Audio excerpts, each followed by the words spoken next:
Sige. Okay. Can you hear me?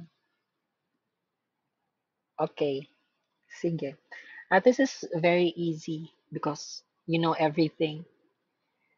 And then, kabalonan mo ani tanan, I figured some of you had already uh, opened the PPT I sent you. I mean, that Shirley had sent you.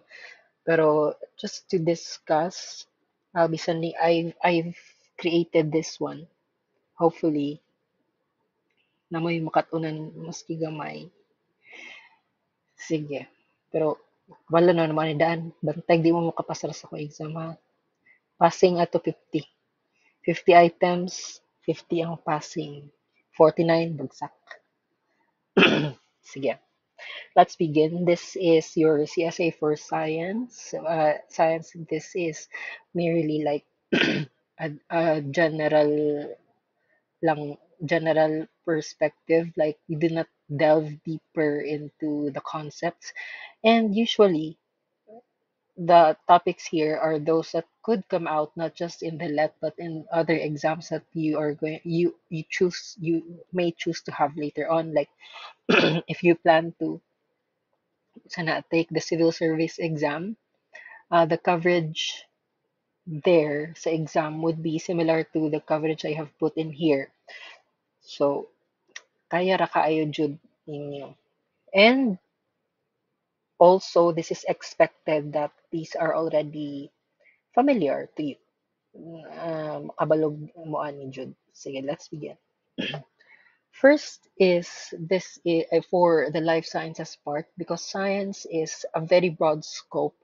Like we have what we refer to as life sciences, we have physical sciences, kadong physics, we have chemical sciences, and then we also have those which are mathematics, the taxonomy, the social sciences and humanities, anything that requires to be studied in a pragmatic sense, like if you do some steps in order for you to understand something, then it is science. Okay, so let's begin with life sciences because this it rings true to our hearts because we are alive, although we're dead inside, but we're alive. Nevertheless, let's begin. First is biology. So you already know biology is the study of life, but in addition to that idea is that it comes from two Greek words, bios, which means life, and logos, which means to study. So in a general perspective, biology means to study life. So in another definition, this is the branch of science that studies life and living organisms, including their structure, function, growth, evolution, and interactions with their environment. Therefore, when we say structure, we study their anatomy. When we say function, we study their physiology. When we study growth and evolution, we study genetics and heredity, and interactions, we study ecology. Sige. Now, we have different hierarchies of life. When I say hierarchy, there is a rank in terms of the smallest to the largest organism, the smallest of which is the atom. This is the basic unit of matter. Everything around us that we see with the naked eye is composed of an atom. An atom is the tiniest particle that is composed of anything that is matter. Like, for example, you have the hydrogen atom, the oxygen atom. Every element has its own atom. Okay, so what are the parts of the atom? Just to sana, have a recap. Yes. Wala ka kabalo. Sige. So the answer is we have the nucleus. The nucleus is the like it's the main part of the atom, like it's the brain of the atom itself, although it does not think. Pero everything that an atom is within the nucleus. And the nucleus, it also has we have other particles. We have the neutron, which is neutrally charged. We have the positively charged ion, which is called the proton, and the negatively charged particle, which is the electron. Okay, So atoms, those are atoms. No, we have hydrogen, helium, beryllium, lithium, and ano siya, every one of them are composed of atoms. We humans are composed of atoms. Okay, paano na siya? This is from the most basic, the smallest, up to the largest one. Okay, second one. If atoms are combined together or bonded together, it creates a molecule. For example, naputol, namali ni, I actually uploaded this in Canva and there are a lot that disappeared from the original presentation. Pero just bear with me. So, for example, two hydrogen atoms plus one oxygen atom, therefore H2O1, or since the sub di na siya is subtype ang katong one, every time one is mentioned, it's just O. Bali, it's already understood that it's one atom.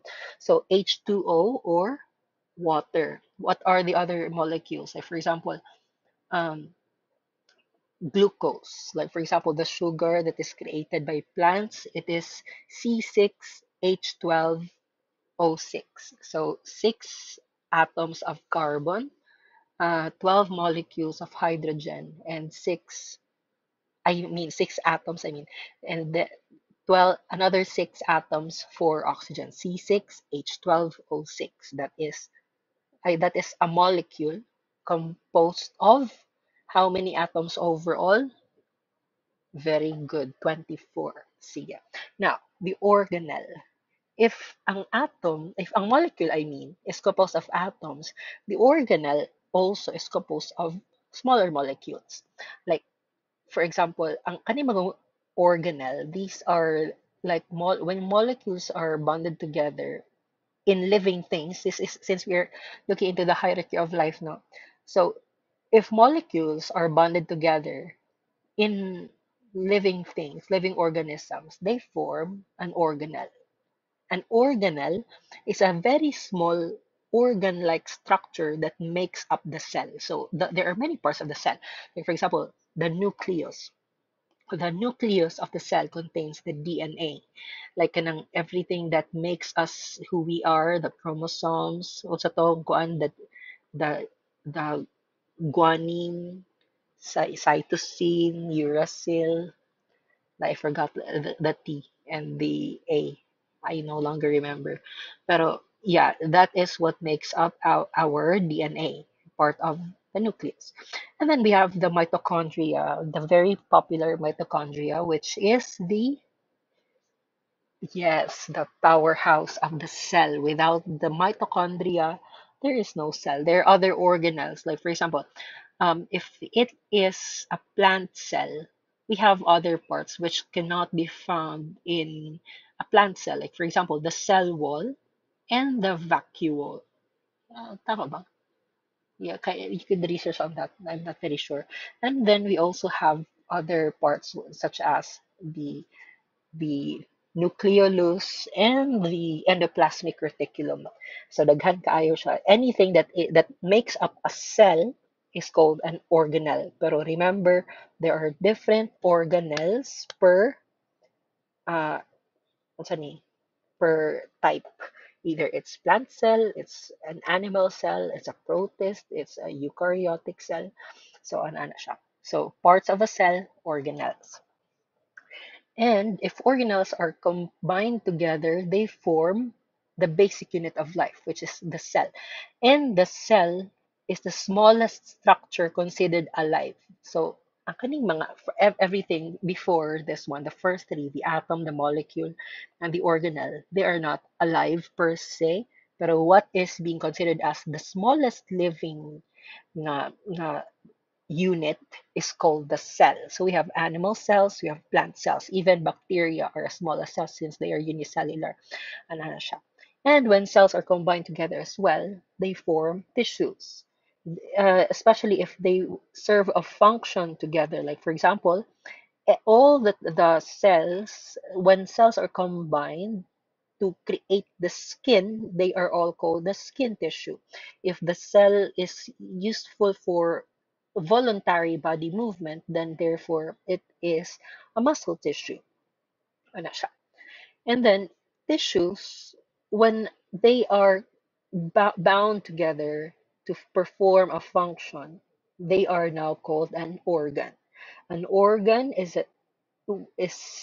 a part of any living thing, whether it's an animal or a plant. Usually, it's for animals and humans, since we are part of the hierarchy itself. So, for example, the heart. The heart is composed of tissues which pump blood. They follow one certain function. And then the lungs as well. They are for respiratory, the main organs of the respiratory system. Okay, moving forward, if we combine now different organs to serve a general function, like for example, um, from the nose going down to our nasal cavity and then down to our larynx, the trachea, the bronchi, the bronchioles, the alveoli, all of them work for the exchange of air, like the exchange of oxygen and carbon dioxide. We take in oxygen and we take out or exhale carbon dioxide. Pero all of these parts, all of these organs, although they have different functions, pero their functions are interrelated. Like one cannot function without the other. There's no purpose of inhaling something if we do not have the lungs, di ba?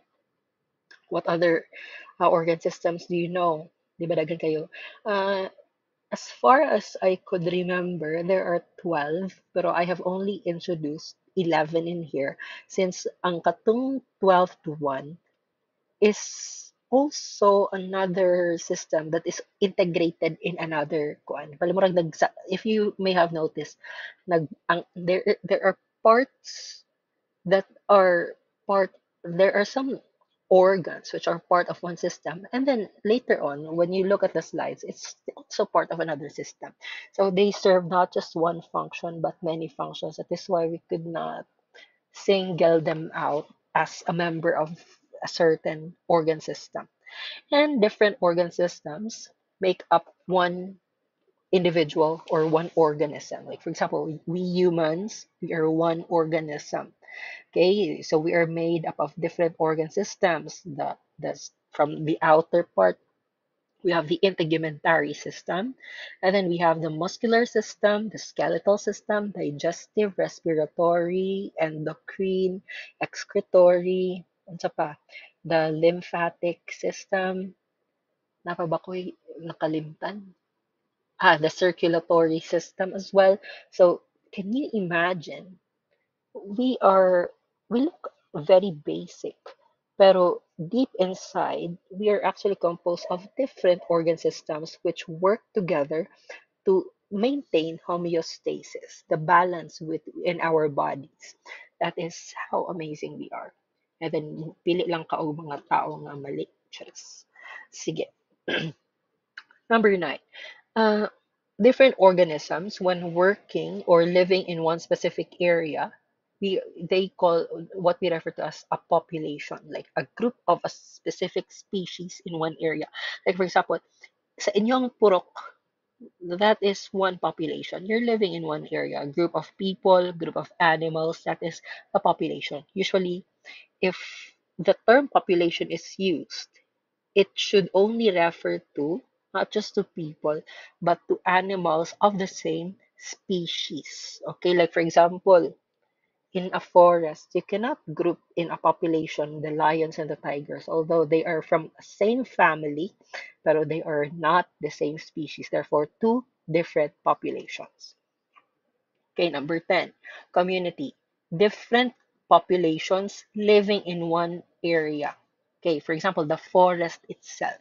The forest has those which belong to the lions. There are those there that are snakes. There are crocodiles. There are monkeys. There are giraffes, the elephants, whatever.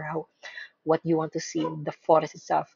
All of them are different populations, pero they live in one area and they showcase different relationships, which would later on be discussed in terms of whether it is short-term or long-term relationships, whether it is beneficial or harmful or does not have any effect on either parties.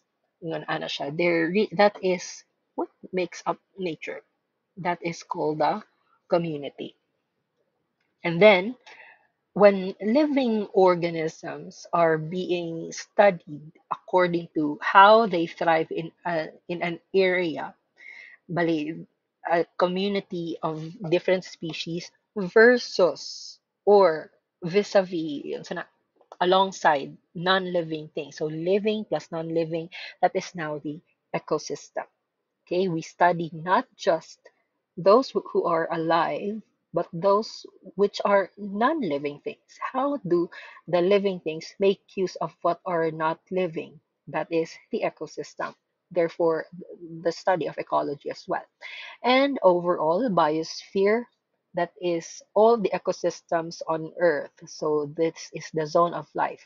Uh, Biosphere is one of four spheres of the Earth. We have the lithosphere for the land, the non-living solid part of the earth, and then we have the liquid part of the earth, which is the hydrosphere, and the air part, which is the atmosphere. And then the living one, the living sphere, the ecosystem summary, is called the biosphere. See. Next one, cytology. Since we have already discussed about the cells being the most basic unit of life, then let us look into cytology. If any, since you're English majors, anything that language majors, since naman po day Filipino, anything that has the word cyto in it automatically will refer to the cell. So we have the cytoplasm. The cytoplasm is the liquid inside the cell. Cyto, so plasm is a liquid cyto cell. Okay, the liquid part of the cell, cytoplasm. Cytology, cyto meaning the cell. The logy here is from, again, the Greek word logos, which means to study. Therefore, cytology is to study the cell. If you want to ask why botany is botany, walay logy na sa dulo, I don't know. So just Google it. ChatGPT it. Sige. So monational cytology is the study of the cell, be it animal or plant cell, or whether it's unicellular, multicellular, tanan nga study of cell is cytology. So in general, there are two types of cells. You have the prokaryotic cells and the eukaryotic cells. If I look at the prefixes, pro meaning it's old, eu getting EU, letter B, meaning new. Prokaryotic cells are the old cells. Eukaryotic cells are the new types of cells.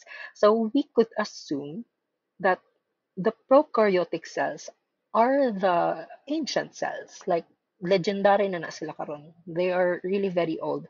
Like since the time when the earth was created, that is these are the cells that are already here on earth, because one of the kingdoms which we will be discussing are about bacteria which thrive in extreme environments, like for example, extremely hot, extremely cold, or extremely dangerous, extremely deep, not kanang dili maabot sa sun.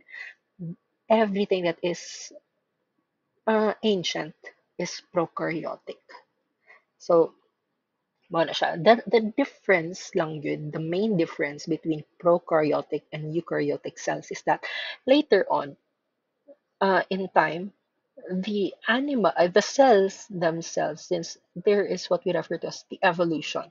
So, ang prokaryotic cells, which do not have a nucleus, a true nucleus, what they have is just a part where the DNA is just stored. Nagtapok lang dito, pero there is no enclosure. Like you could not truly pinpoint that this part here, it's not an organelle. Bali, it's just dara lang nagtapok ang DNA. It's just a region that is not divided with the other parts of the cell. Therefore, it is not a true nucleus. It's called a nucleoid. And they are basically found in bacteria and archaebacteria. Pero later on, because of evolution, the cells had become different.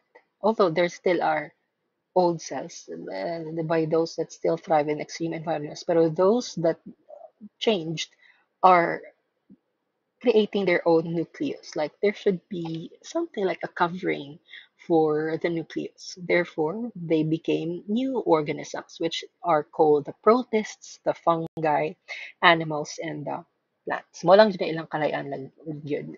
Prokaryotic, no true nucleus. What they have is just a nucleoid, while ang eukaryotic or the new cells, they have kuan, a nucleus, a true nucleus. So here are some people who contributed to cytology. In fact, there are really many, pero I'll just be focusing on these five.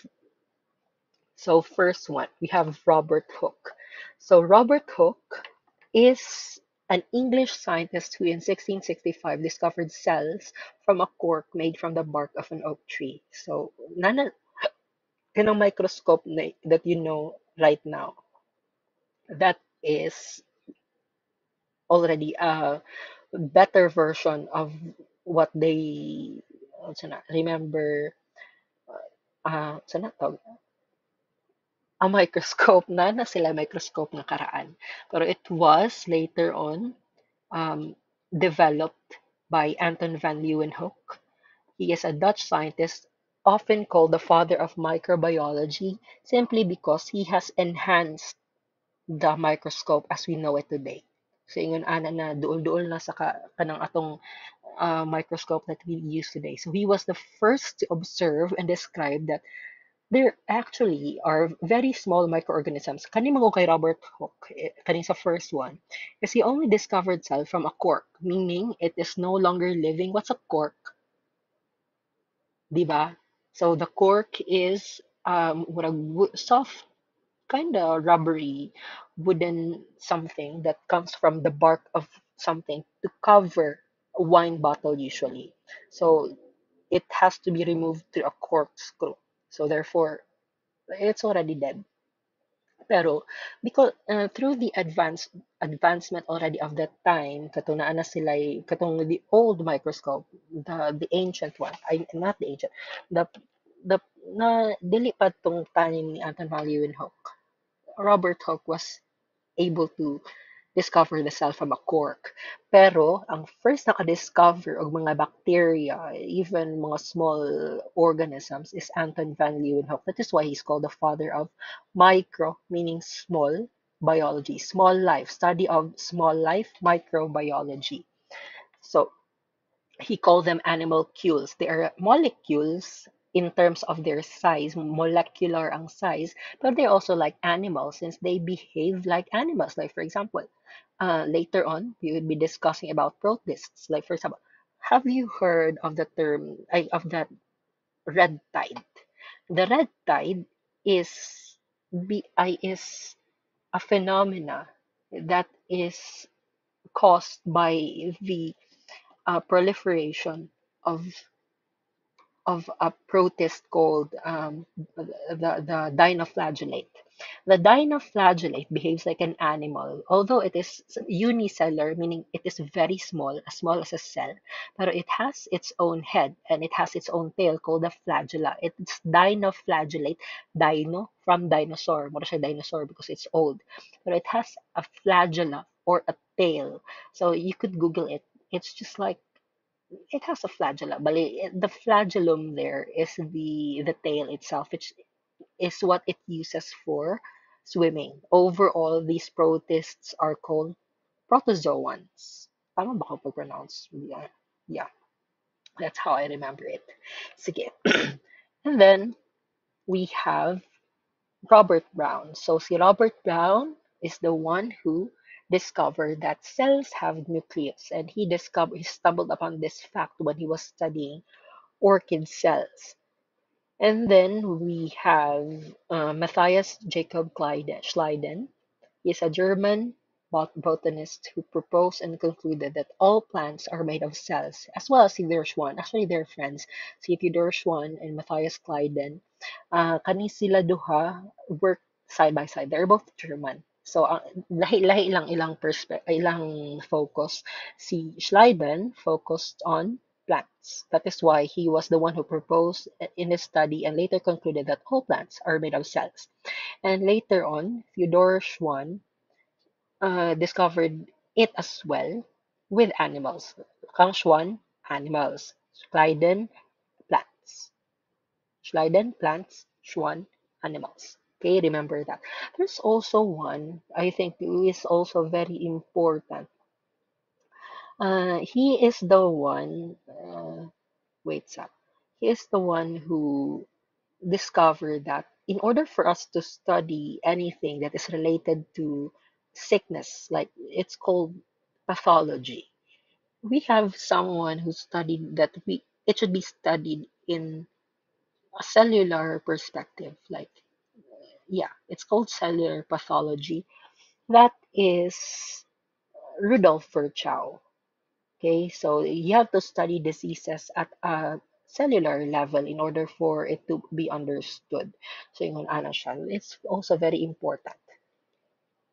Okay, and we have for the taxonomy.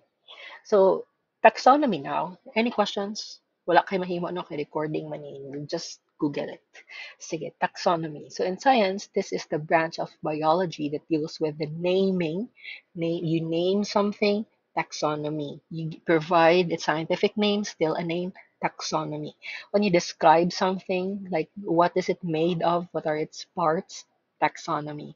If you classify something, you base it on its description. What makes it up? Its anatomy. Therefore, taxonomy. Yapon na siya. So that is all of these functions are under this specific branch. They look at shared characteristics. How is the domestic cat, the cat we have at home, similar to the dog we have at home? Okay, we could look at them like the dog has a longer snout, the cat does not have.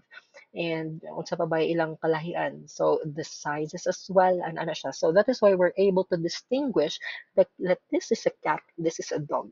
Okay, there are some specific features we look into when we are um, classifying things. Okay, and the evolutionary relationships. Like, how is a human an evolution of older humans? Like, for example, the scientific name for the humans we are today is Homo sapiens. Correct? Ang Homo sapiens is the modern man. Pero we have older versions, like older species. We have the Homo erectus, the Homo habilis, we have the Homo neanderthalensis. Daghan kaayo ugon, pero ana siya. All of these, they are not called Homo sapiens because they look different from how we are today. So, yun ana siya. There are some features we have right now which are not yet developed during their time. There's some homo nga kuan nga creatures before who look similar to apes and monkeys compared to the humans as we know ourselves today. That is why we have classified ourselves as Homo sapiens, a new species of humans. And we have to thank Carlos Linnaeus to make our lives complicated because he had charlang he no he instead of making it complicated he made it organized. So we have Carlos Linnaeus. He is a Swedish botanist, physician, and zoologist. He is known as the father of modern taxonomy. So he developed the system of binomial nomenclature. Binomial meaning two names. There should be two names. Nomenclature is the naming itself. Binomial meaning two names. Nomenclature is when you assign a name. Nomen, nomo, name na siya. So giving a name to something is nomenclature. When you were given a name through the birth certificate, therefore what process you undergo, nomenclature. Okay, and that is the term. So, what makes up a scientific name? So, we have two parts. First, we have the genus, and then we have the species. The first one is the genus, like for example, Homo sapiens. The Homo is the genus. The first letter should be capitalized, and then we have the species, the sapiens. Ang kaning sapiens na is the species, which should not be capitalized in its initial. So, katong ako na-mention ganina, Homo habilis, Homo erectus, Homo neanderthalensis, and then we have the Homo sapiens. All of these belong to one genus. All of them are Homo. Pero the homophobics, nah, they're from another world. But anyway, Homo is the genus. Pag Homo, ganun na ang ilang start meaning we belong to the same genus, I mean. Pero different species. So, Carlos Linnaeus, ang iyang work laid the foundation for the classification system we still use today in biology. We have the levels of taxonomy, and this is where your life will get complicated, char. Pero it's actually quite easy if you're into science and taxonomy. It's actually fun. First, we have the domain, the largest category. Before, when I was in high school, I guess, the largest level of taxonomy is the kingdom. Pero in truth, around 1990, the domain nga perspective wherein you classify kingdoms according to its cellular makeup is kuan is being pushed forward. Pero it was only lately when it was added to the curriculum. That is why siguro it's quite kuan new to us that there's a domain. Pero in fact, you could search it online. It's around 1990 when domain was being proposed as the largest category or level in taxonomy than the kingdom, because kingdoms could be classified according to their cellular makeup. Okay, so we have three domains. We have the bacteria, eukarya, and the archaea. Okay, sige. We will be discussing them later on. And then we have the kingdoms, the large groups within each domain. So we have overall six. Before there were only five, pero the first one, the only prokaryotic na kingdom among the five, since there are five before. Ang katong Monera before, if you're still familiar with it, that's mentioned during your high school. Ang Monera before was divided into two. We have the Eubacteria and the Archaebacteria. The new or the Eubacteria. EU again means kaning is the first one, kaning EU, that is Eubacteria, meaning new bacteria, bago nga bacteria. Archaebacteria meaning the old bacteria. Eubacteria, new, Archaebacteria, old bacteria. Okay, so ingon ana siya before. Uh, there were just one kingdom before, pero it's now divided because of there are differences nila doa, which we would also later discuss. And then we have the rest, which are eukaryotic na. So we have one kingdom under the bacteria, which is the eubacteria. We have one kingdom under the domain archaea, which is the archaebacteria. And then we have four kingdoms under the domain Eukarya. We have the Protista or the protists, the kingdom fungi, or the fungi, the fungi, however you want to pronounce it, either way is correct, Animalia, and the kingdom Plantae. Okay, so under the kingdoms, it is composed. There are some group organisms based on major organizations. Like for example, we have the chordates or the chordata. Almost all animals with a backbone is under the phylum Chordata. We are all chordates. The chord here that is being referred to is the backbone, like the brain stem down to your tailbone. Anything that has that is under the phylum Chordata. And then the rest of the invertebrates on Anishad. It's not just Annelida. Annelida are just the roundworms, I guess. I just Google it. Basta annelids are worms. So as to the type of worms, segmented, guro na siya. Round segmented worms, annelids. Kindly research na lang. Pero it's not just limited to these two, ha, balid. This is just under the Animalia kingdom. So, Chordata and Annelida. And then we have the class. Okay, under the phylum. plural for phylum is phyla. So the class divides the phyla into smaller groups. So we have the mammalia and the reptilia. We are mammals, therefore we belong to the class Mammalia. We call it class Mammalia. We do not call it Mammalia class. Call it class Mammalia, class Amphibia, class Pisces, class Aves. That is under the class. Okay, smaller groups, smaller than the phylum but bigger than the order. Okay, so ang kanyang class na po is further divided into order. So they group families with similar traits. Like for example, the order primates, for example, everything that looks human, or the, yeah, like for example, the monkeys, the marmosets, the baboons, the apes, the, sa pinang murag mga unggoy tan-awon ni mo friend, they belong to the primates, okay, the order primates. And anything that is like a lizard, that is like a crocodile, is under the order Crocodilia. Okay, so under the order, there it's composed now of families. So the families, for example, Hominidae and Crocodilidae. Hominidae is a family for humans. Okay, we belong to the family Hominidae. And we have the Crocodilidae, everything that is any sa tawag ni? Any crocodile belongs to the Crocodilidae family. And then we have the two most basic ones that are used for the scientific name. We have the genus and the species. Excuse me.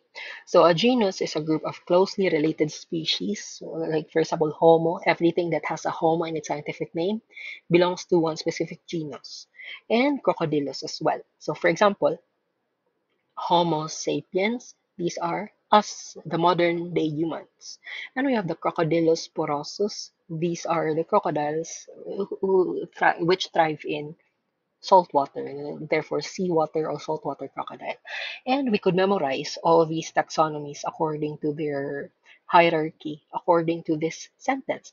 Dear King Philip came over for good spaghetti. So, Asadria, what's the sequence? Dear domain, King, kingdom, Philip, phylum, came, class, over, order, for, family, good, genus, species, spaghetti. Okay? Sige. Memorize na. Sige, basig mulabas sa exam, dili ta sure. Anyway, moving forward, we have now the domains. Unsa na yung number na to? We're still at this slide. Feeling ako, wala na mo kaabot diri ano. Sige. If nakaabot mo ani, mag-comment mo sa comment section og kuan. So may inyo i-comment dito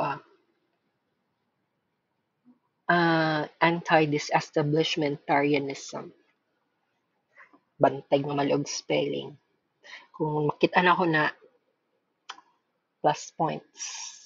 Kung asa na ko i-plus points, dili ta sure. Basig sa final grade. Like for example, 1.25, 1.5 na na siya. Di ba? Sige. So we have the domain and kingdoms. Okay, first domain is the domain archaea. So its cell type is prokaryotic. Kung si kalayan karon, nganong kailangan i-separate, i-separate, i-separate ang domain archaea to the domain bacteria. So first, both of them are prokaryotic. Like again, just like what I've mentioned a while ago, prokaryotic cells are cells which do not have a true nucleus. There's just a nucleoid, a nucleus-like thing, but it's not closed. So that is prokaryotic. And they have membrane lipids, and genes, which are more similar to eukaryotes than to bacteria. So that is what makes it different. Ang kaning archaea is naa siya'y genes that are similar to eukaryotes. That is why they are not part of the eubacteria nga domain, simply because they have similarities to the eukaryotic cells. The eukaryotes are any organism that that unsa na that is eukaryotic ang ilang cell structure. Pero ang kaning prokaryotes are those organisms which which have prokaryotic cells. Okay, eukaryotes, the organism. Eukaryotic, that refers to the cell. Because this is what I've mentioned a while ago. They often live in extreme environments like hot springs, salt lakes, deep ocean vents. That is why it's really scary if some explorers, mga Dora Explorer nga gusto mamatay, they drink water from caves, from unknown caves, because we do not know that what bacteria are living in that body of water. Like for example, nag-inom-inom kag tubig tuwa sa tunga sa cave that is not yet one, or even, are you familiar with glaciers? Glaciers, the snow on the mountain tops, when they melt, there's kuan nga, there are those nga kanang mag inom-inom anang melted nga version ana nga mga snow. So that is really a no-no. So later on, if you want to live long, do not drink anything from those bodies of water, ha? Mga kanang sa mga caves, be careful of what you drink. Make sure that the water you're drinking is flowing. Nag-flow ang water, pasabot that water, it's not necessarily clean, but it's not stagnant there for a long period of time. So do not be wary of the water you're going to drink. So they live in extreme environments, like for example, very hot springs, like the geysers in the US. It's a may taga-US diri unhan sa Dorso. They're, when I say geysers, it's just like katong, try to Google uh the Yellowstone Park in the US. Like there's, I forgot the name of the geyser. Kanang it's just a body of water lies above a fissure on the ground which emits air going out, like ginakon siya. So the body of water becomes just like a fountain every now and then, like mubuto siya. Pero mura siya fountain lang, not too big for to make it scary. Yeah, it's still scary because it's hot. Pero yeah, you could Google it. And then we have the ocean vents, like the very deep parts of the oceans. And then we have salt lakes, very salty lakes. Like for example, there are bacteria which still live in the, what's that very saline nga lake sa koan, sa Middle East, katong, yes, the Dead Sea. It has a high level of salinity. Bali, the salt there is really very salty. Despite its saltiness, like it's already, it could kill you. Like kung one day na may mga kachat nga foreigner niya dalaon mo og Dead Sea, don't die, ha? Do not drink the water there because it could kill you. Okay? So it's very salty. So there are bacteria living there. First one, you have the methanogens. If something, it has a word gen in it, therefore it creates methanogens, meaning it generates or creates methane. There are bacteria which emits methane. Methane is something that could kill you. So do not die. You still have to populate the earth, Charis. And we have halophiles. If a bacteria is a halophile, from the term halo, pasabot Beyonce, charing. But halo pasabot cold. So halophile bacteria which like very cold temperatures. And we have thermophiles. There are also bacteria which like very high temperatures. They live in geysers, they live in even in kind mga lava, mga magma, na siya yung mga bacteria living in there, they just thrive in that kind of environment, thermophiles. And again, for the domain Archaea, just to emphasize, it includes only one kingdom. Both the domain Archaea and the domain Eukarya, I mean the domain Bacteria, only has one kingdom within it. So for example, in here, this is the sole kingdom within the Archaea, the kingdom Archaebacteria. So this is an example of it. So they live in various places, even in the most severe environments, which scientists thought resembled conditions on early Earth. That is why archaic. They are old bacteria which thrive in conditions that are similar to that of when Earth was created. Therefore, these kinds of bacteria are already very old. So mo na siya. There's only one kingdom. Now let's proceed to the second one, second domain. The domain bacteria. This is now the modern bacteria which makes us sick or makes us just as well. So there are good and the bad bacteria. Katong ginayon ni Yakult, the good bacteria kunuhoy. But anyway, those are parts of the bacteria. They are bacteria. So again, similar to the archaea nga domain, the cell types here are prokaryotic. Pero its cell wall contains peptidoglycan. What that is, I don't know. Pero yeah, that's in the book. And ayun na ninyo sabihin kay Charla. Pero bitaw remember that. Anyway, as for the habitat of the domain bacteria, of the bacteria nga under this domain, they are found almost everywhere. It could be found sa inyong mga crush, it could be found in the sea, it could be found underwater, it could be found in the air even. For example, the first one is the Escherichia coli or the E. coli nga bacteria, I mean. Yeah, the Streptococcus, the one that makes us kanang we have what we refer to as the strep throat. For example, kanang ubuhon gud pa like sakit itulon. Therefore, there's already a build-up of the streptococcus bacteria in your throat. And we have the blue-green algae, the algae. It's called the cyanobacteria. Okay, all of these are under the domain bacteria. And it again, similar to the previous domain, it only includes one kingdom in it. So this is that kingdom. Kita ninyo din sa picture, this is a streptococcus. In truth, every worm-like structure in here is composed of many. It's already a streptococci. Okay, kaya nga naman, every one dot ana is one cell.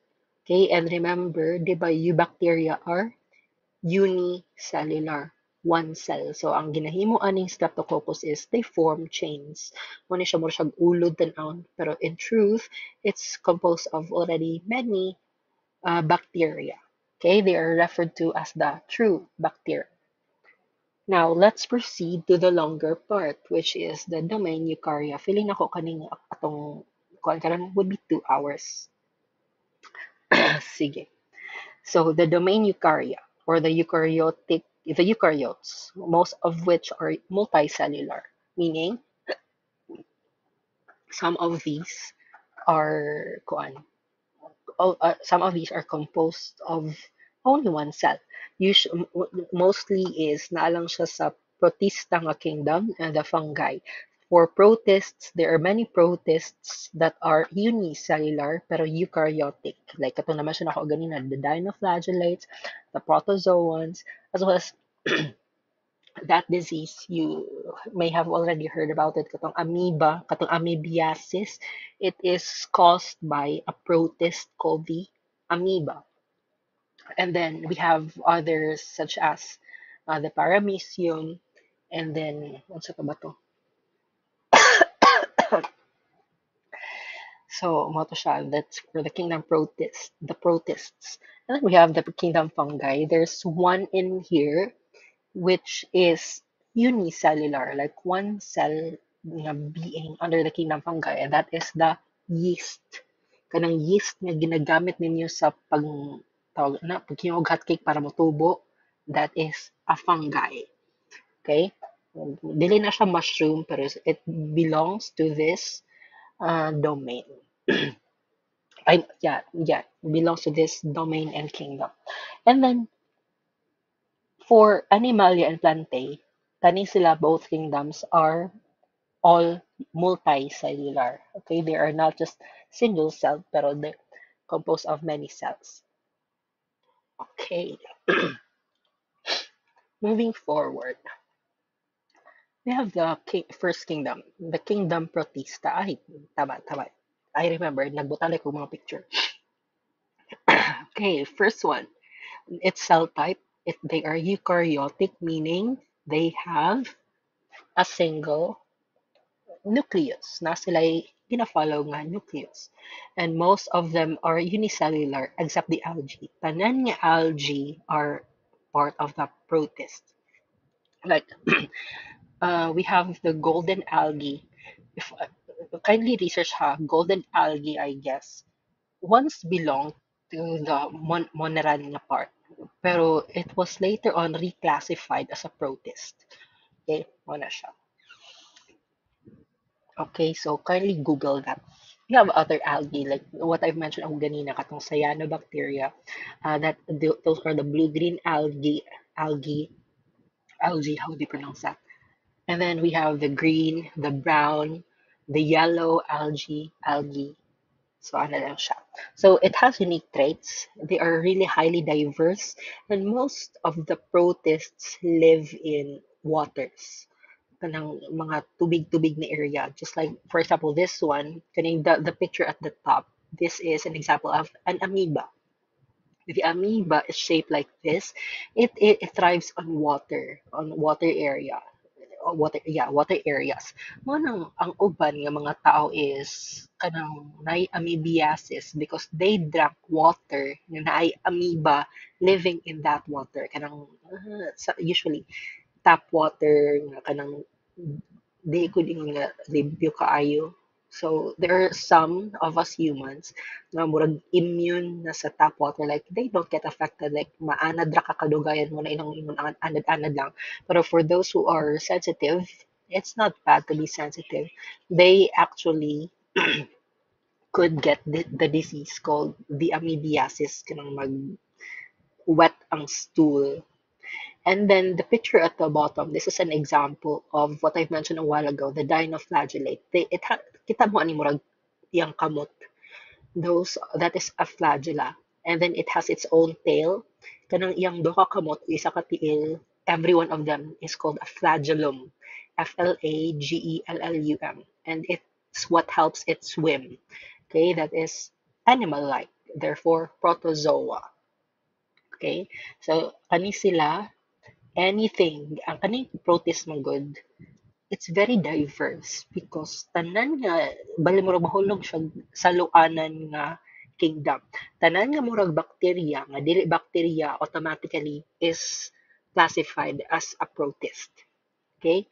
And what's so funny about not funny, what's so amazing about that discovery is they noticed nga ang kanilang mga murag bacteria nga dili bacteria are actually eukaryotic. That is why the it became established for Protista to become a kingdom. Pero they are called a miscellaneous kingdom because they are like bacteria, because they behave like bacteria, pero they are not bacteria. One of they were called protists. Okay, now we have the kingdom fungi. Okay, its cell type is eukaryotic. Most of these are multicellular. Again, just like what I've mentioned a while ago, the only unicellular mga fungi are the yeast. Okay? Kanang mga yeast. Kanang pag inyong bangko is or kahoy is karaan na kayo na magtagak-tagak ng katong mga particles, that is a yeast. Okay? It lives in the wood, it destroys the wood. Ano siya. So, now, nganong wala giisa ang fungi and plants. Manong di na lang sila isahon gid no. The truth lies in how they create food. Ang kani sila, ang kaning fungi, they are heterotrophic organisms.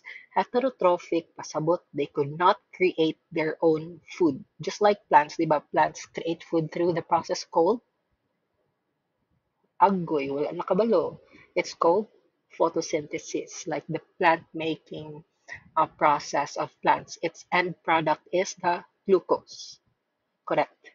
So plants create their own food. Pero ang fungi are heterotrophic because they are just like plants, but they could not create their own food simply because they do not have the green pigment called the chlorophyll. Wala sila chlorophyll. Like for example, the picture at the top one. This is a very poisonous mushroom. It's called its scientific name is the Amanita muscaria. Yeah. I-search lang ninyo. Kanang mga sa Snow White and the Seven Dwarfs, katong mga cute-cute nga mga mushroom, it's very poisonous actually. It's called the Amanita muscaria. And this is, you just Google it na lang. But anyway, yeah, that's it. It's cute, but it's deadly. It could kill you. And then we have the second one. Those are mushrooms which just grow on plants. Usually, ang kanang mga fungi, they grow in areas na nagga-decompose na. Like for example, kanang inyong mga prutas, pag dugay na ninyo dili kaunon, kay inyong butangan og sentimental value, therefore tubuan siya og fungi. And it's part of the decomposition process. Like it just happened to grow wherever it is. Like yeah, it's part of life. Yeah, yeah. Wala siya. So mushrooms, molds, and yeasts, these all belong to the kingdom fungi.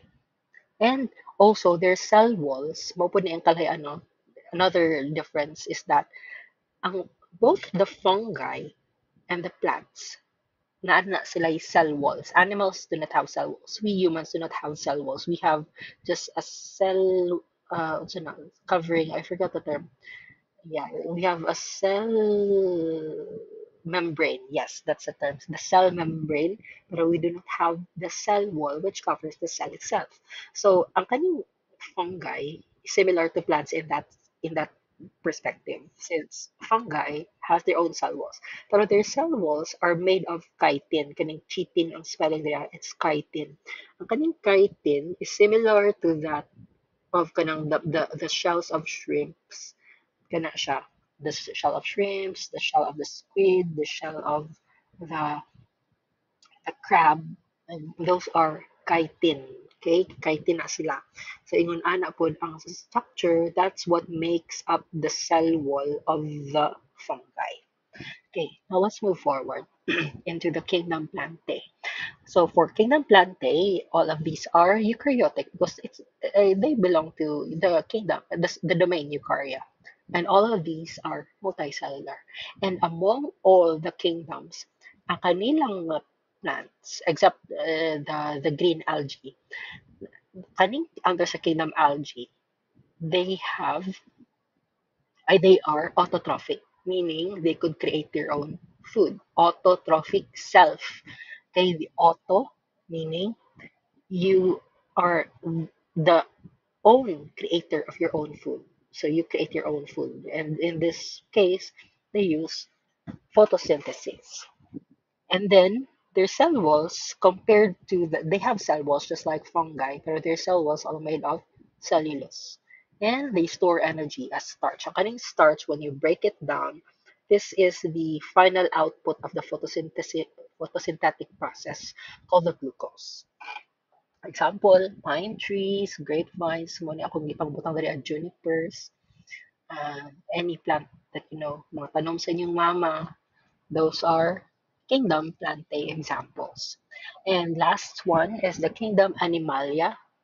Again, eukaryotic and all are multicellular.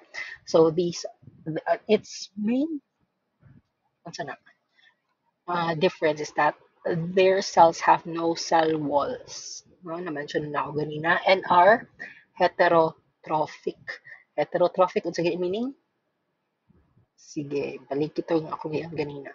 So it has specialized tissues and organ systems divided into two. We have the vertebrates, tanan niya na ay backbone, and those which do not have backbone, which are called invertebrates. For example, the humans and the crocodiles both have vertebra or the backbone. Therefore, they are categorized as vertebrates. Again, sige ito ganin ang phylum kung naay backbone, wala na. The phylum Chordata, the chordates. Sige. So, example for this one, I also take note, these are just some of the phyla. Dagan kayo og mga phylum, pero I'm just specifying some here, which I'm quite familiar with that I could share with you because some of these are already considered as common knowledge. Like, you should know this. Dapat kabalo mo ani. Okay, first one, we have the phylum Nidaria.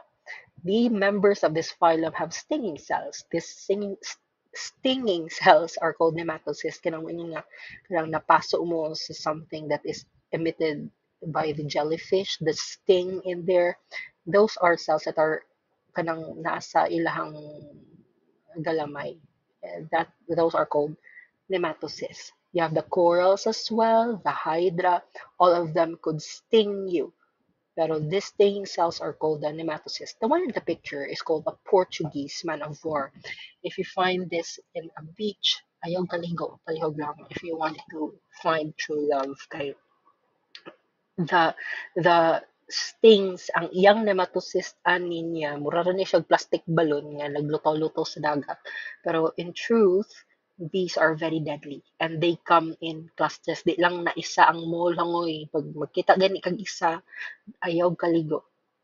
No? Pero kung gusto niyo nga mugamay ang population of the earth, then enjoy. Sorry. Pero bitaw, uh, they come in groups and they are very stinging. Sakit jud ilang sting and it could be very lethal. They just look like kanang di ba makita ninyo dire? It's just like a cellophane with air. Ang kaning yang murag airy part is actually naglutaw-lutaw gini siya. You could see it in the surface of the sea. Pero what's very scary is what goes underneath kani iyang mga tentacles diri ang iyang nematocyst jud is quite deadly for humans. Huh? So that's an example of a Portuguese man of war. They could be blue, blue-green, blue-violet, or even purple, lavender, fuchsia pink. Chase. Pero yeah, inana ang iyang mga color schemes. And then we have the phylum Arthropoda. These are any animals nga naay joints nga, by the way, ang kaning bas, di ba? Na-mention na to ganina. You have the chordates, katong chordata nga ako na-mention. All animals that have backbones, chordata. Tanan nga wala sa chordata are all invertebrates. Mas daghan ang invertebrates kaysa sa vertebrates. That is why daghan og phylum under sa invertebrates. Ang kaning una, kaning ni Daria, wala man jud ni backbone. And then we have the phylum Arthropoda, still no backbone. Okay, they have instead jointed legs and segmented bodies. Nganong walay apil ang humans ani nga jointed man atong legs because we have a backbone. We are chordates, member of the phylum Chordata. Pero ang kani sila, just like kita mo anang crab at the top picture, their legs are jointed. When I say segmented bodies, mura gidikit-dikit nga body parts. Like, if you want to recreate something, you just segment it. Another is the butterfly below. It's just like gipang tagpi-tagpi na mga kuan. Like for example, the bottom part is called the abdomen, and then the thorax for the trunk part, and the cephalothorax for the head, and then the wings, and then the look at the feet. It's jointed, mabawg-bawg siya, like mapilo-pilo. Therefore, phylum Arthropoda. Example, insects, we have mosquitoes and butterflies. And then we also have crustaceans. Okay, the crabs, the shrimps. And then the arachnids, there are only one species under the arachnids, no, kuan, that have animals which have 8 legs, the arachnids. And then we have the chelopods, or the phylum, yeah, they are called the only species under the Chilopoda na subphylum is called or the centipedes. If you would be asking, isa lang ba naka unsa na um isa lang ba naka-group ang kanang centipedes and millipedes? The answer is no because ang centipede is flat. If you've already seen a centipede, it's flat pero it has what unsa na hard body and a hard pair of legs, just like a crab. Pero it's lengthy, taas siya. So, it's a chilopod. Ang katungkuan, ang millipedes, it has a rounded body and then na siya gagmatoy nga mga tiil and it's not as hard as the centipedes. Therefore, ang katong millipedes belong to another subphylum called the the Diplopoda. Yeah, I think that's it. The Diplopoda. Okay, moving forward. Example, this one. If you notice, this is the phylum Nematoda. They are round, unsegmented worms. Look at the body. It's rounded, pero walay linya-linya. Pasabot that is a nematode. Example is a pinworm. Kanang kigwahon mo, kigwa mo atong bata pa mo, pinworms. Ascaris, the one in the picture, is an Ascaris worm. It could live inside the human or an animal intestine, and it could be deadly as well. And then we have the hookworms. Just Google it na lang. I forgot what a hookworm is. And the filarial worm. That is another worm which causes kanang filariasis. Usually, filarial worm, its eggs are deposited by mosquitoes as well. So it causes the swelling of body parts. Okay, it's caused by the filarial worm. And then we have the phylum Platyhelminthes. This is from the term platy, meaning flat. Okay, they are flat beings. Like for example, the red one diri sa baba. This is a fluke. Ang kaning mga flukes, they are kanang their eggs are usually in the grass. Like for example, kanang mga carabao grass, it lives there. And then what's the all of these actually are ang kaning the tongue like fluke here and the tapeworm kind of sa lower picture, lower right picture. That is a tapeworm. Okay, it could thrive in another being which will serve as its host. They are both parasites. Ang kaning flukes, they usually live in mga leaves, mga sa sagbot nga sinawon. Like for example, katong carabao grass, ana siya, when a cow eats eats some grass which has fluke eggs in it, dito amo pusa ang egg sa tiyan sa mga baka. Okay, and they would be called liver flukes. Ano siya. And then we have the tapeworms, which could cause diseases. It could live in our gut part, in our body. Kina mga gipang bitok, mga payat ninyo, super payat na classmate, nga gibitok. Usually, what's living in mga malnourished people are the tapeworms.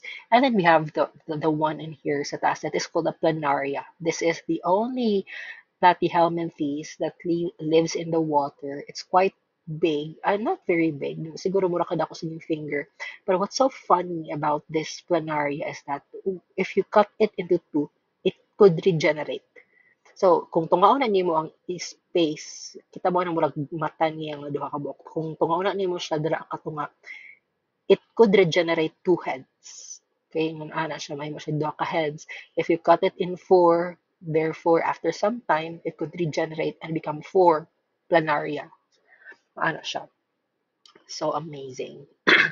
And then we have the phylum Annelida. These are still rounded worms, but they have segments. Like, kita mo nang linya-linya ilang lawas. That is anything that belongs to the phylum Annelida. That's what I mentioned a while ago. Like, for example, the leeches, katong musuksup ug dugo. That is the leech. And then the earthworms, this one.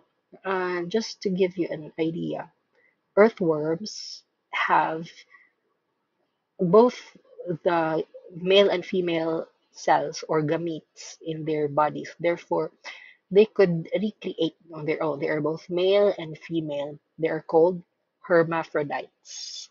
No? Amazing. Sige. And then we have the phylum Mollusca or the mollusks. They are anything that has soft bodies pero naay shells. Now, you may ask, as ang shell sa octopus in the picture, its shell is in near its mouth. Wala siya, dili siya yung nipon na structure. It's actually a shell-like structure made up of chitin. Okay? Katong chitin, ganyan ang spelling. the part of the fungi cell wall. And then we have the squid. Kita mo na pag maglimpi mo og squid na ay murag transparent na something that you could get out of the inside. That is its shell. And then we have the clams, soft ang clam, pero it's covered by a shell, a pair of shells. And then we have the snails. It's very obvious. It has its own shell at its back, therefore phylum Mollusca. And then we have the phylum Echinodermata. If something belongs to this phylum, it is a sea creature which has spiny bodies. Like for example, the first picture at the bottom part, that is a sea cucumber. Okay, cucumbers are actually spiny, pero not very sharp ang iyang spine. Okay, pero it's rough when you hold it. Especially that katong nasa guwang-guwang, it's kind of grayish, pero it's fine. And then this one in the middle, lower middle, it's called a sand dollar. It's just like one coin. It's dark, but it is very rough because it has its own spines, very small spines, very fine spines. And then we have those kaning nasa lower right. It's called a sea urchin. This black one, the long kaning tag-as og tunok sea urchins. Katong mugbo nga swaki ang tawag. It's called a uni. UNI, ikaw at ako, charing, uni. Kay uni to siya, katong colorful, nga ginadukdok niya, kaunan din ang sulod, o na siya, uni. And the one here sa taas, pink, pero diri asa to locally, it's color black. Like, when you hold it, one of its arms, it could break off, like maputol siya. It's just like very brittle, that's why it's called a brittle star. Kay na ay black nga variant, black and brown ang makikita nato diri usually in stony parts of the sea. Diri asa to sa map. Okay. And then you have the phylum Chordata. So animals with a notochord, usually the notochord later on develops as a backbone. And na ay mga ikog when we were young and later on as we develop into a mature being, the tail usually shortens down. Okay. So that is a phylum Chordata. We belong to this phylum, by the way. So when we were babies, actually, we had we have our own tail. Pero it becomes smaller and smaller as we go up. It's called the coccyx. Coccyx. Masha. The pictures below are examples of chordates. I no longer included human because that's already basic. Ang kaning lower left, the first picture, that is a fish. It's called a lamprey. Okay, it could suck blood sa other animals. It is quite parasitic, pero it's still a fish. Okay, it lives in fresh water. Thankfully, it's not here in the Philippines. Pero who knows? Okay, pero yeah, that is a lamprey. That is a fish, meaning it belongs to the class Pisces. The one in the middle belongs to the class Mammalia. This is the only being or animal that has a bill na siya kanang sungo nga murag sapato, pero it is not a duck, pero it's another similar to the beaver or the otter family. It is called a platypus. Katong si Perry the platypus sa Phineas and Ferb, in ani siya in real life. That is a platypus, a duck-billed platypus. The last one, kaning mura siya bitin, pero it's not a snake. This is uh, this is kanang tawag gini, an amphibian. Okay, when I say amphibian, this is any animal that has a backbone, which as part of its life should live first in the sea. That is why ang kanang mga baby nga mga baki, they should live in the water in the first parts of their life. That same goes with the toads, the frogs, what's pa, the salamander, um, the newt, and this one, the sticky Sicilian, kaning murag bitin diri ang sa last picture, the one with the brown and the yellow. It has a slimy surface compared to the scaly skin of the fish. I mean of the snake. Mura siya earthworm, pero sinaw siya nga earthworm and sticky, pero it does not have scales compared to that of the snake. That is why it is called, uh, it is an amphibian, reclassified. So here are some classes which belong under the phylum Chordata. We have first one for fishes, we have Pisces, amphibians, or the class Amphibia. For reptiles, class Reptilia. For birds, we have class Apes. And for mammals, we have class Mammalia. Okay, din na ako na-discuss kay kabalo naman. Sige. Now, going forward in here, ano siya ang genetics. Now, genetics is now the branch of biology that studies heredity, like how traits are passed from parents to offspring, and the variation, unsay kalayan sa parent ug sa offspring, because we are not just representative of one parent. Like for example, kamo sa imong crush is magkatuluyan mo and you will have kids. Ang inyong anak could ay could maybe just liwat lang ka sa imong mama day pero wa ka niliwat sa imong papa, pero not just the face, but there are some features that are not visible to the eye pero still is present in you. So that is variation and heredity.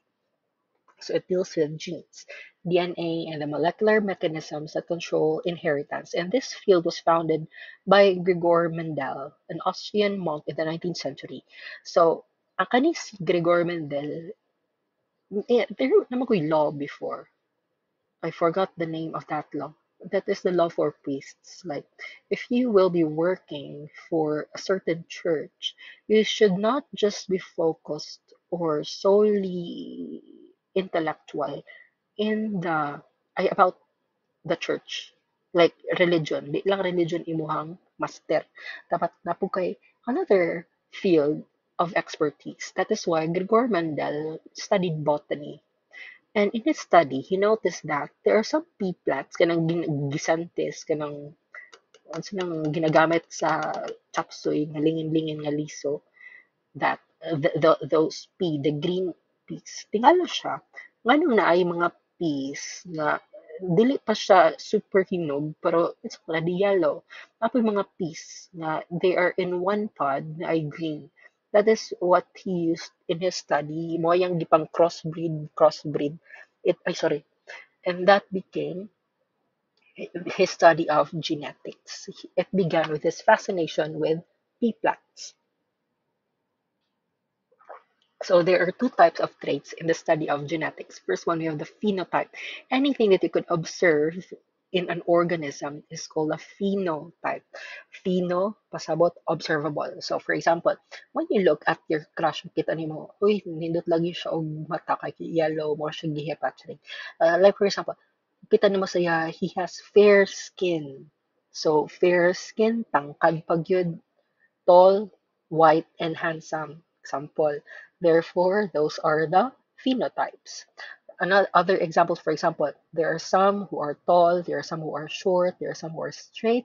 Straight not in the sexual orientation perspective. I mean straight. Mo ni ang gigamit ni Gregor Mendel when he described the pea pods. So na mga street nga mga murag batong, napoy mga hiwi nga mga batong. And then they're also green and there are also those which are yellow. So anything that is observable as a trait of an organism, that is a phenotype. And then we have the genotype. Anything that is not seen, like the genetic structure, that is the genotype. So we have what we refer to as the homozygous and the heterozygous gene combination. Homo meaning one, they have identical alleles.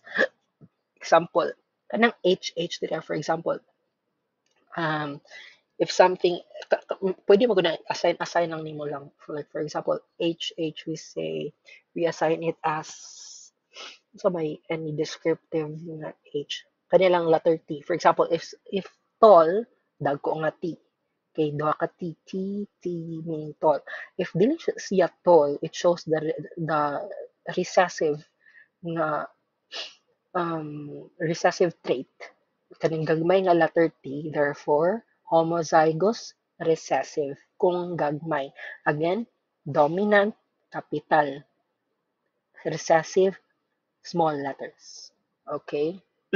So kung parehas sila dagko nga letter, parehas sila capital, meaning homozygous, tapos dominant. Pero if they are small letters and parehas sila duha, it always comes in pairs. Therefore, it is dominant recessive. Okay? Sige. How about heterozygous? Heterozygous, this is when the gene combination has two different alleles. For example, HH, one capital, one small. Another pod, TT, pero one is capital, one is small.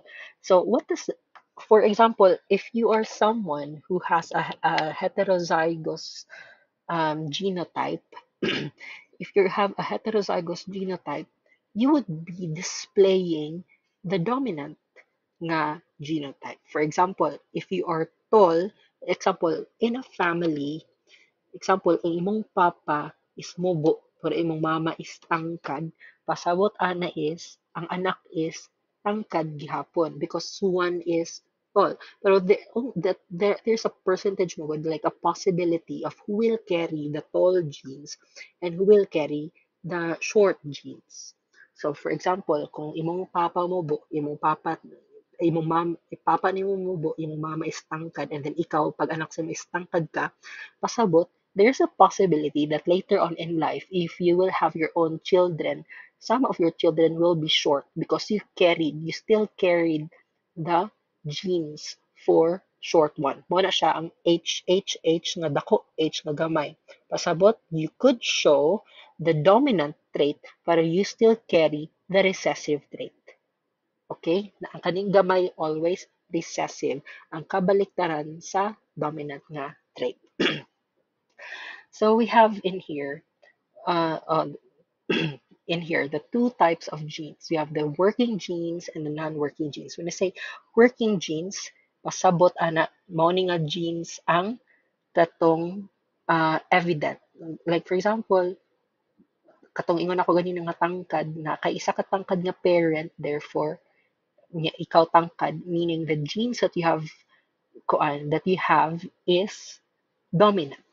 Na ay dominant. Like for example, it's either basta naay at least isa ka capital nga letter sa imong genotype, pasabot you would be expressing the trait that is dominant.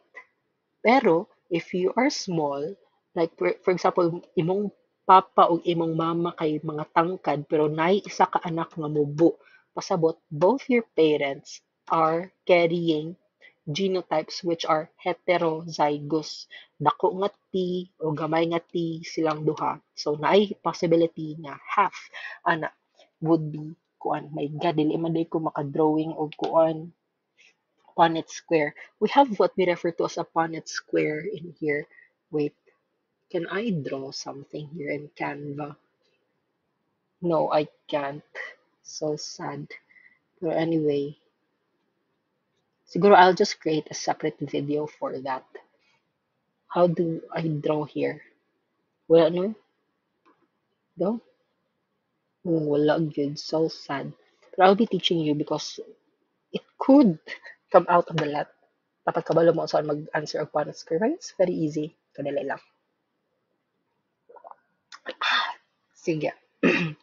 So we have again dominant gene. If you again, ano na siya? If you have at least one dominant nga gene na ay isa ka capital sa imong genotype, pasabot there is a bigger possibility that you will be showing or expressing that gene.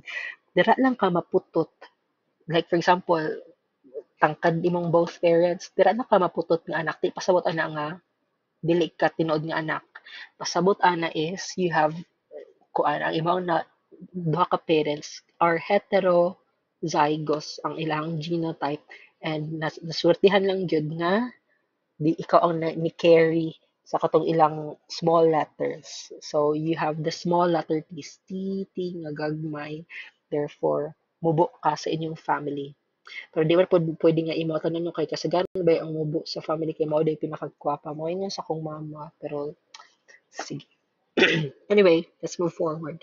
One is siya, no? For example, in here, dominant versus recessive gene. If something is capital, dominant. Kung gamay siya nga letter, recessive. Like for what if you carry both the dominant genes, dago nga as imo ha, so straight pasabot, you really are a truly straight nga ay dili na, this is for the beans. Kung duha ka letter S, pasabot ana is ang katong beans kay sana straight sila jud na another. What if there is a mixture like heterozygous, isa is dako, ang isa is gamay, you would still be showing the dominant trait, which is the straight one, pero you are already called a carrier. Nagka-carry ka og gene nga kinky. Kana kinky kanang bawg, may mga bawg nga beans. So, in the case that one offspring carries two homozygous siya, and then ang imong genotype has two small letters, therefore you'll be showing the recessive trait. So in this case, you'd be kinky. So kung sa inyong pamilya is mga mugbo na tanan imong family members, and then ikaw lang tangkad, ana, therefore you are showing the recessive trait. Ikaw lang man, ang dominant man sa inyong family is ang mubo.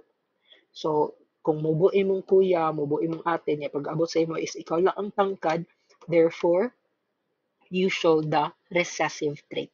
Kung ikaw lang ang nalahi, meaning recessive imuhang trait nga na-inherit from your parents. Sige, kaya pa? Ako dili na. Basta lang na ninyo, guys. Now, this could come out of the test. I'm not saying it will, pero mura man gyapon kabalon ako do. Masuko jud ang Ginoo ha kamuray ko ano kay pero unta no mag face to face no kay para makit-an jud kid sa tinuod nga zero ba. But anyway, in genetics there are two types of organs and structures. We have homologous organs. They are organs that have similar structures pero lahi-lahi og function. Like for example, the cat's leg is for walking. The human arms is just like the cat's leg in the structure. It has its own bones, it has its own finger like something. Pero the human arms are not for walking. It's for getting something. Then we have the seal's flipper, like it's used for swimming. And then the bat's wing is used for flying. Pero all of them have finger-like structures, pero lahi-lahi lang functions. And then we have the analogous organs. They are organs that have similar functions but different structures. So, for example, the butterfly's wings is very fragile compared to the bird's wings. Like it could make both of them could make the organism fly, but the butterfly's wings does not have bones. The bird's wings have bones and feathers, pero same function. Ay, salamat rin ta sa biotech. Nakatunga na ba ta? My God, wala pa di ay. Sige. So, biotechnology. I think I would be cutting the video, no? Dito sa kuan. Sige. So, for biotechnology, any modification, ang kaning modification is human intervention. Like, kung kita as humans would intervene with something that could have happened naturally, like if it's something that benefits us. Like, for example, we try to create crops that could withstand some certain pests. Like, na magtanong, na ay, kasi taga-banay-banay diri there are some seeds nga ginabaligya nga bugas nga dili ginakaon og kaning nga certain type of pest. Like these pests would never eat this rice. Meaning that is biotechnology. We apply technology in something that could have happened naturally. There's human intervention. Usually the human intervention in here could be is beneficial to humans. So ingon ana siya. Now, mao na siya. That is biotechnology. And mao na siya. We have traditional biotechnology like, for example, we use fermentation to create new things. We apply science. Like, so that is how we create bread. Like, for example, bread uses yeast. Mutubo ang bread because we add yeast into it. Now, how about the cheese? The cheese is a pasteurized form of milk. Like, for example, the curd, katong harden nga part, kabatay mo na pag mag-inom mo gatas, and then ay mo harden nga murag mulutaw nga something that's hard. that floats on top of the milk that is called the curd. So kung madugay pa na siya, mag-ana na siya kaparat, it becomes cheese. Fermented milk will become cheese. Try na gud ninyo. Ang kanang gatas, pagbutangan na ninyo og suka. Suka is one of the major catalysts for fermentation. Mahimo siya og lasa og cheese. No? So, yun ano siya.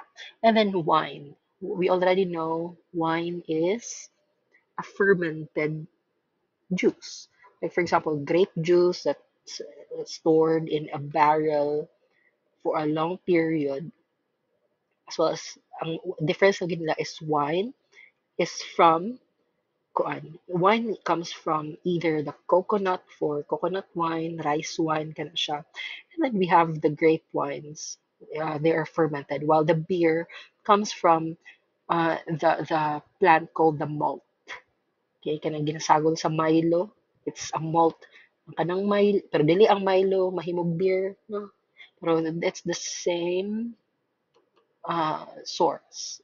Yeah, pero the Milo has chocolate in it. Pero it's not fermented, that's why it does not taste like beer. Pero kung mo inom kag Milo, mainom kag beer, it's just like you're drinking the same thing. Well, yeah, we already know the difference. And then we have the modern biotechnology. So if this began in the 20th century with genetics, molecular biology, and DNA technology. And this is because of Gregor Mendel. Manong masayon ang science before Gregor Mendel? Kaya wala may genetics. Sala ni Gregor Mendel. Manong pero bitaw. Anyway, it's very useful. That's why you understood niya. There are some nga ginatawag na to og adopted in the family just because they exhibit a phenotype that is different from everyone's. That is, kuan, genetics. Sige. So, here are the important applications of biotechnology. We have for medicine, we have vaccines, anything that studies especially for pathology, na use kanang mga sakit-sakit, that's that's biotechnology. Like for example, during the COVID time, the virus that is the vaccines that are injected into us are kanang inactive ng mga viruses, like they are neutralized. So th- how it happens is that we are injected with the COVID virus. That is why naay mga gipang nagka-positive na positive sa testing simply because they were injected with the virus. So our body reacts to the virus injected into us. Like during the COVID time, di ba, you may have noticed na uban nga gipang injectionan pag-inject sa ila is pagkaon niya pagkaugma is gikalintura na because our body reacted to the virus injected into us. Okay, so our body is learning how to fight the virus. Kay para in the case na kita simbako is mataptan ato nga virus, our body already knows how to fight it. That's how vaccines function. And antibiotics and gene therapy. Antibiotics usually for mga ubo, ana-ana siya. So, and gene therapy. Okay, so there are rich people who want their children to be like this, like that, right? That's gene therapy. And then we have agriculture, like genetically modified crops, katong ako na-mention kaganina, the pest-resistant plants, that is genetically modified, still biotechnology. Then we have the industry and the environment. Like for example, biofuels, there are mga fuels which are not requiring the burning, like for example, anything that does not require burning or anything that could destroy nature, that is biofuel. And then biodegradable plastics, or in other perspectives, oxodegradable. The more that you expose them to air or oxygen, the more that they degrade. Okay, that's still biotechnology. Waste treatment, ganong di tama po na hugo here in the world, that is biotechnology. Bioremediation, that is the use of technology to solve environmental problems. Like, for example, in oil spills, they provide bacteria there which eat up oil. or in some cases, human hair because human hair attracts oil. Wanang oily inyong naong if your hair is long. Okay, sige. Now, let's move forward. I'll be stopping dito sa human systems, before human systems. So this would be the last part for this video. So botany, kindly like and subscribe to this. Botany is a branch of biology that studies plants, including their structure, growth, reproduction, physiology, and ecology. So it covers everything from the tiny algae, katong mga green algae which has chlorophyll, to the giant trees. And it matters because plants are the foundation of life on Earth. So plants are at the bottom of at the bottom of the food chain because humans and animals alike, we all need plants in order for us to live. Plants emit oxygen. Plants provide us food and medicine, as well as raw materials for anything that we need.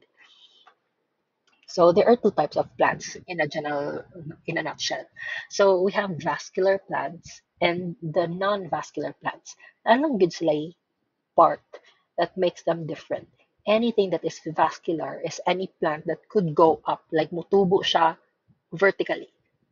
But if something goes up, pasabot, it is vascular. If it does not, like it just spreads among rocks, like flat lang siya always. This does not include kanang mga vines nga mukatay, no. Kana siya, it just so happens that they need like a stronger structure, like a trellis, in order for them to grow up. Or trees, mukatay lang siya. Those are still vascular. Pero, ang kaning non-vascular plants are just flat, like you would see later on. For example, vascular plants, nani sila'y vascular tissues. It's part of the stem or the leaves itself that delivers support into the different parts of the plant. They are called the xylem and the phloem. And yung remember lang, the xylem is for the water, phloem for the food. Food, phloem, food. Similar to the throat. Pharynx is for the food. Larynx for the air.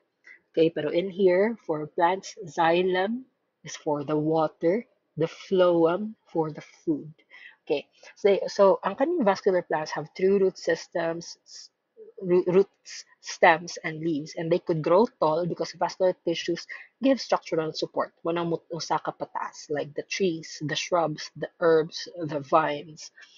There are two types of vascular plants as well. We have the seedless, walay mga liso, pero it still goes up. Example kanang ferns, kanang pako nga inyong ginakaon. That is an example of a fern. Kanang pako. Wala na siya liso, pero it could grow because it has, I forgot that katong the thing in its leaves na color brown. It's not a seed, pero it could grow. Yeah. Ano siya. It could make the plant grow. And then we have the seed vascular plants. It's further divided into two. We have the angiosperms and the gymnosperms. Ang kalayaan lang gid nila is the enclosure asa makitaan ang liso. For angiosperms, ang iyang liso is inside. For example, guava, ang iyang liso nasa sulod sa tanom. Angiosperms usually they begin with a flower. And later on, the flower becomes fruits. The ovary of the plant becomes the actual fruit. The ovules inside the ovary becomes the seeds of that plant. So, guava, the peanuts, ang liso, nasa sulod. Okay? Whereas, ang gymnosperms, these are what we refer to as naked seeds. Pasabot, nasa labas daan ang iyahang prutas. Now, you may ask, Sir, ngan ang kasoy ba, does it belong to angiosperms or to gymnosperms? The truth is, the liso of the kasoy is inside first before it went out. Therefore, it is an angiosperm. Ang gymnosperm ang good is from its small part until it became big. Like for example, if you've been to Baguio City or any city that yun ay mga pines, the ginkgos, the spruces, the seeds are already outside. Like if you've seen a pine cone itself, those are just seeds being piled up in each other. So nakalabas na daan ang liso since it's small pa siya. And these are examples of non-vascular plants. Instead of growing up, na lang siya, it just lays flat on the ground. They do not have xylem or the phloem in itself, and they do not have a true root, a true stem, or even true leaves. Maglibog ka asang leaves, ani, asang root ko, ani. They just stick. Magpilit lang siya somewhere. So they rely on diffusion and osmosis. Diffusion is the process of the transporting of water or anything through an open area. Like for example, kung mag-spray imong classmate og pahumot, maski og wala mo nagtapad or dili ikaw mag-sprayhan, you could smell the perfume because the scent of the perfume diffused in the air. It spreads in an open area.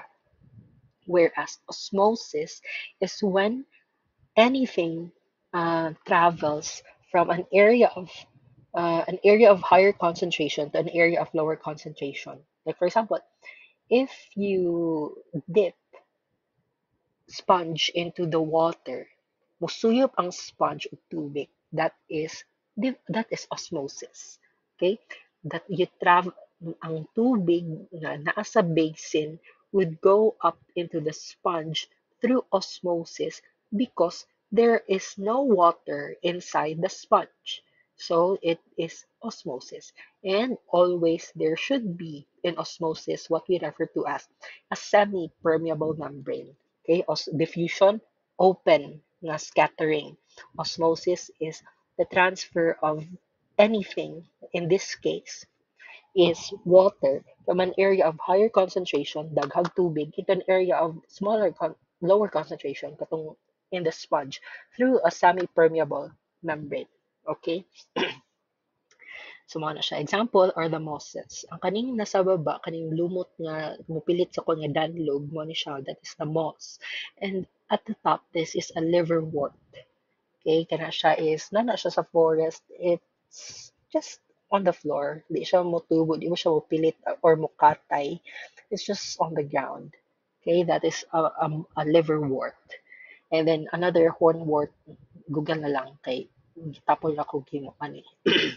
Okay, last part for this video is plant reproduction. Ang kalahian lang gyud sa sexual o asexual reproduction is that pag sexual reproduction, there are seeds or pollens used in the growing of another plant. So, if magtanom ka, gamit kang liso, sexual reproduction. If ang isa ka bulak is mubukhad siya because it is pollinated by another flower, through a bee, like there's a medium na transfer, it's a bee or the air or humans, therefore sexual reproduction. But if it is not kuan, it's not because of a seed, then therefore it is asexual reproduction. Like for example, if there is one plant, example patatas, if you plant one tuber of a patatas and it grows into a plant itself and then it creates other tubers as well, therefore that is asexual reproduction. And it could show the same traits as that of the parents. Inyong i-remember ha, kasaga ang basta sexual reproduction, usually there is a genetic variation on the offspring. Naay possibility jud nga ang katong bag-ong imong gitanom would look different to that of the mother. But if you want to retain like ipadayon nimo same lang ang characteristics of the mother to that of the offspring plant or plant, and therefore you do asexual reproduction. So what are the forms of asexual reproduction? First one are runners. They are also called stolots. Like kung mag-ibot ka og kuan, sagbot is nay murag something that connects one grass to the other. Like pag ibot mo sa isa, mag isa-isa siya ibot ibot ibot ibot ibot. Bali naka-connect sila through that runner and it's called a node. Okay? Every one of them is a node connected by a runner. Okay, example, Bermuda or ang kanang strawberry. Sa amo sa Baguio City, daghang strawberry dito. Ibot kag isa ka strawberry shrub, Pati ang uban ana is kung imodyo padayonan og bira, maibot na siya, ibot, ibot, ibot. Okay, and then we have tubers. Tubers are just like potato, cassava, and the yam. Okay, they have stem nodes. Okay, like pero dinaghan siya sa baba. So if it creates different, like for example, ang cassava, when you look at the cassava, na siya lahi-lahi nga mga roots which contains starch. Okay, cassava or unsa na balanghoy, yam or the kanang unsa ba nang yam? Kanang karlang, and then ang potato, patatas. Okay, those are tubers. And then we have rhizomes. Okay, ang kanayan sa tubers ug sa rhizome, ang tuber are kanang lahi-lahi sila og direction ang ilang tubo or lahi-lahi og area. Like magkatag-katag ang patatas under, they would not be they are not connected to one another. Compared to the rhizomes nga horizontal underground stem. So, ang ginger, ibuton nimo is, it could create two separate plants on top, like above the soil, pero they have one single root because pahigda ang iyang tubo. That is the ginger. And then we have turmeric, similar to the ginger as well. The banana also, di ba, magtanong tayo isa ka banana, and later on, there is a smaller baby banana that grows because that is another rhizome. The same goes with the bamboo. Like, if you just plant one single bamboo, managhan na siya din because they are rhizomes. Now, we also have the bulbs. Okay, example one is onion, the garlic, the tulip, and the lily. So, it grows one onion bulb sa baba.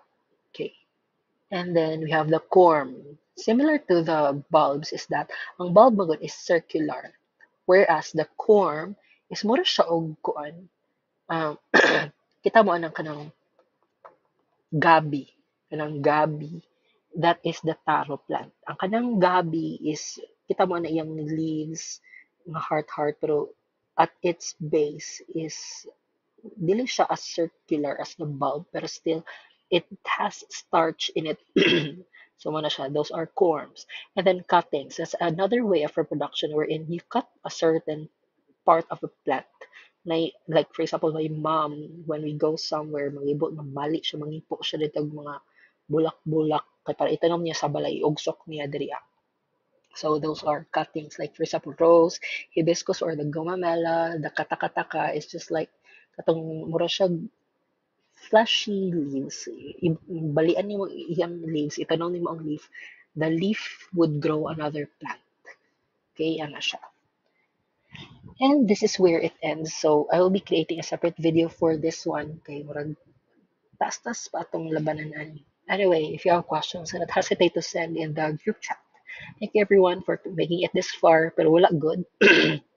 Good luck na lang ninyo sa exam. Stay strong. Bye.